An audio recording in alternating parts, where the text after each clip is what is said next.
বর্ণাঢ্য শোভাযাত্রার মধ্য দিয়ে বান্দরবানে শুরু হয়েছে পাহাড়িদের প্রাণের উৎসব সাংগ্রাই।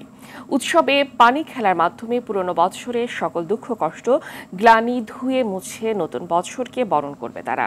সকালে প্রধান অতিথি হিসেবে বর্ণাঢ্য শোভাযাত্রার উদ্বোধন করেন বান্দরবান জেলা প্রশাসক শামীম আরা রিনি। এই সময় মারমা, চাকমা, তজঙ্গা, মো, ব্রম, ত্রিপুরা সহ পাহাড়ি সম্প্রদায়ের নারী পুরুষরা নিজস্ব বিভিন্ন পোশাক ও ঐতিহ্যবাহী পরিচ্ছদ নিয়ে র্যালিতে অংশ নেয়। বছর শেষ দিন, যেহেতু বছরকে বিদায় জানিয়ে আবার নতুন বছরকে শুভেচ্ছা ও স্বাগতম জানানোর জন্য আজকে সবাই একত্রিত হয়েছি। 3 দিন ব্যাপী আমাদের পানি খেলাটা থাকবে। এই দিনটার জন্য আমরা অনেক দিন যাবত অপেক্ষা করে থাকি।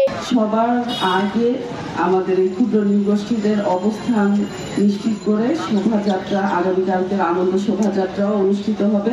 তো আপনাদের যে এই উৎসবের গুরুত্ব অপরিসীম।